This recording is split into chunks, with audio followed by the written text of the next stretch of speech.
సంఘాల తరపున విప్లవ జేజేలు. ఒక చిన్న కథ. తెలంగాణ హైకోర్టు వ్యాఖ్యానం చేసింది ఆ మాట. రాజు అంటే ఎలా ఉండాలి? ఒక పావురం ఎగురుకుంటూ శిబి చక్రవర్తి దగ్గరకు వస్తుంది. నన్ను రక్షించు రక్షించు అని అది కేకలేస్తుంటది పావురాన్ని.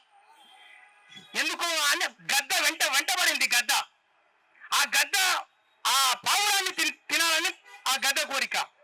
ఆ పావురం శిబి చక్రవర్తిని ఆశ్రయిస్తుంది. ఆ చక్రవర్తిని శిబి చక్రవర్తి ఆగయా గద్ద, నీకేం కావాలంటే ఆహారం కావాలి, ఆ పావురం తింటా అంటది. ఆ పావురానికి సరిపడే మాంసాన్ని నేను ఇస్తా, ఈ పావురాన్ని వదిలిపెట్టంటాడు శిబి చక్రవర్తి. ఇవ్వమంటది. అదే దానికి ఆ పావురాన్ని ఒక తక్కెళ్ళలో ఒకవైపు తాసులో ఒకవైపు పెడతారు, ఒక మాంస ముద్దను ఇక్కడ పెడతాడు.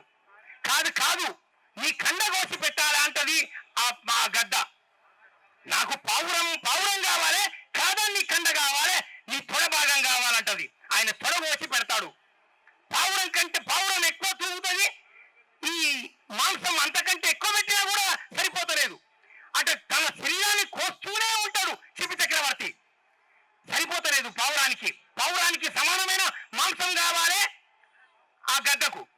లాస్టుకు శిబి చక్రవర్తి తానే కూర్చుంటాడు తాసులా. రాజు అంటే అలా ఉండాలని తెలంగాణ హైకోర్టు వ్యాఖ్యానించింది ఆర్టీసీ కార్మికుల సమ్మెకారంలా.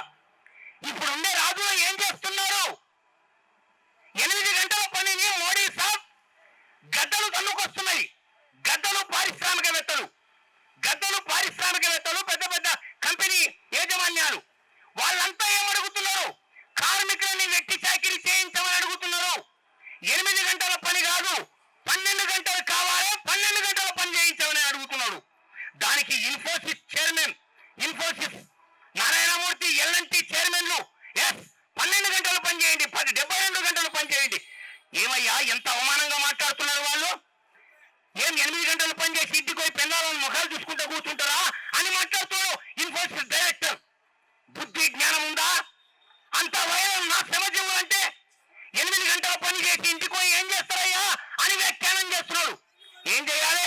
మా రక్తాన్ని దారబోసి మిమ్మల్నంతా పారిశ్రామికవేత్తలను పెంచి పోషించాలనా?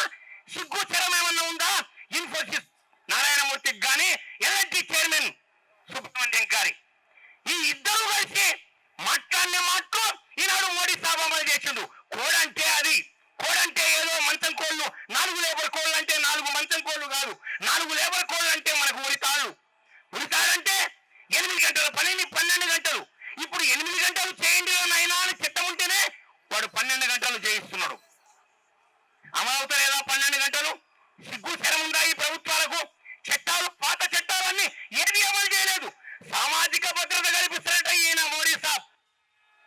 దేశంలో 40 కోట్ల మంది కార్మిక వర్గం, ప్రావిడెంట్ ఫండ్ సామాజిక భద్రత 7 కోట్ల మందికి ఉంది. ఈ కేంద్ర ప్రభుత్వానికి సిగ్గు శరం ఏమన్నా ఉందా? కార్మిక బీమా చట్టం, ఈఎస్ఐ చట్టం, 40 కోట్ల మంది కార్మికులు ఉంటే 3.5 కోట్ల మందికి బీమా ఉంది. ఎందుకయ్యా? ఎంతమంది కల్పిస్తావు? ఈజీ డూయింగ్ బిజినెస్, సులభతరమైన వాణిజ్య విధానం. నీవు ఎప్పుడన్నా పరిశ్రమ పెట్టు, ఎప్పుడన్నా తీసుకెళ్ళు అన్న అనుమతులు ఇచ్చి గద్దలకు లాభం కలిగేటట్టు, గద్దల్లాంటి పారిశ్రామికవేత్తలకు లాభం కలిగేటట్లు వాళ్ళని మామూలు పేదలను, శ్రమజీవులను చంపడానికి సిద్ధమైన మోడీ ప్రభుత్వానికి వ్యతిరేకంగా కార్మిక వర్గం కథం తొక్కాల్సిన అవసరం ఉంది. ఈ 4 లేబర్ కోడ్లు మనకు ఉరితాళ్ళు. ఈ చీకటి రోజు ఈ దాన్ని అమలు చేసిన 21వ తారీఖు నాడు 4 లేబర్ కోడ్లకు రాజపత్రం ముద్రించారు, గెజిట్. దీన్ని అమల్లోకి పోతున్నామన్నారు. తెలంగాణ రేవంత్ రెడ్డి ప్రభుత్వం ఏం చేయాలి? దీన్ని ఇక్కడ రేవంత్ రెడ్డి ప్రభుత్వం ఈ లేబర్ కోడ్లను అమలు చేయమని తీర్మానించే అవకాశం ఉంది. నిన్న కర్ణాటక ప్రభుత్వం తీర్మానించింది, తమిళనాడు ప్రభుత్వం తీర్మానించింది, కేరళ ప్రభుత్వం తీర్మానించింది. మీరు కూడా అదే తీర్మానం చెయ్యమని చెప్పడం కొరకు ఈ నిరసన గర్జన మనం ఏర్పాటు చేసినాం. ఈ కార్మిక లేబర్ కోడ్లు కార్మిక వర్గానికి అత్యంత ప్రమాదకరమైన లేబర్ కోడ్లు అని చెప్పడానికి చాలా మంది మీకు అనేక ఉదాహరణలు ఇచ్చారు. కాంట్రాక్టు లైసెన్సులు తీసుకోవాల్సిన అవసరం లేదు. వాడు 40 మందికి ఉంటేనే లైసెన్స్ తీసుకోవాలి. నిన్నటిదాకా 20 మందితో పని చేయించుకుంటే అనుమతి తీసుకోవాలి. ఇప్పుడు 40 మంది తీసుకొని ఉంటేనే అనుమతి తీసుకోవాలట. ఎవరికి లాభం కల్పించినవయ్యా నీవు? 100 మంది పరిశ్రమలో పనిచేస్తే అక్రమంగా మూసివేయదలుచుకుంటే రాష్ట్ర ప్రభుత్వం అనుమతి తీసుకొని మూసివేయాలి.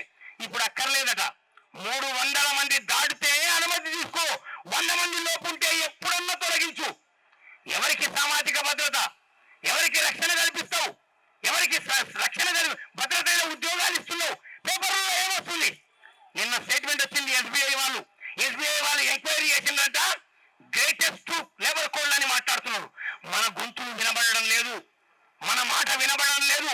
శ్రమజీవులు అర్థం చేసుకోవాలని ఈ నిరసన గర్జన సభ ఏర్పాటు చేయడం జరిగింది. ఒక శాస్త్రం ఉంది, సత్యము చెప్పులు తొడుక్కోకంటే ముందే అబద్ధం భూప్రదక్షిణ చేసి వస్తుందట. సరిగ్గా ఈనాడు మోడీ మన కేంద్ర కార్మిక మంత్రి మాండవీయ మాటలు దుర్మార్గంగా ప్రచారానికి పూనుకున్నారు. ఈ లేబర్ కోడ్లు గ్రేటు అంటే ఇది ఏమైపోతుంది? ఇది చాలా ప్రమాదకరమైన స్థితిలోకి వచ్చింది. కనుక వాళ్ళు ఎక్కువ మంది గ్రేట్ అంటున్నారు. ఇన్ఫోసిస్ నారాయణమూర్తి, చైర్మన్ సుబ్రహ్మణ్యము, మాండవీయ, మోడీ సాబు, ఎస్బీఐ డైరెక్టర్లు, ఎస్బీఐ డిపార్ట్మెంటు అంటే బ్యాంకు వాళ్ళు, వీళ్ళంతా గ్రేటెస్ట్ కోడ్లు అని మాట్లాడుతున్నారు. కనుక మనం ఆ మాటలే లోకంలో ప్రచారం అవుతున్నాయి. మీరు అర్థం చేసుకోండి. వాస్తవంగా అబద్ధాన్ని 100 సార్లు చెప్తే అబద్ధం నిజమయ్యేటట్లుగా అయిపోయే స్థితి దాపరించింది. మీరు గ్రహించండి. ఇది కార్మిక సంఘాలు లేవనెత్తిన విషయం. నిన్న ఒక యూట్యూబ్ లో ఈ కోళ్ల మీద మాట్లాడితే ఒకడు కామెంట్ చేశాడు, మనం కాదంటే కరెక్ట్ అట, మనం ఏది కాదంటామో అది కరెక్ట్ అట అని. ఎంత గుడ్డితనం ఉంది కదా లోకంలోకి. కనుక నిజాలు ఆలోచించే స్థితిలో సమాజం లేదు. కనుక తీవ్రంగా ఆలోచించి మొత్తం కార్మిక వర్గం అంతా పోరాటానికి సిద్ధం కావాలి. రాష్ట్ర ప్రభుత్వం తీర్మానం చేయాలి. రాష్ట్ర ప్రభుత్వం ఈ లేబర్ కోడ్లు రూల్స్ అమలు చేయమని ముందుకు రావాలి. అటువంటి తీర్మానం కొరకు ఈ సభను ఏర్పాటు చేసినాం. ఈ సభను విజయవంతం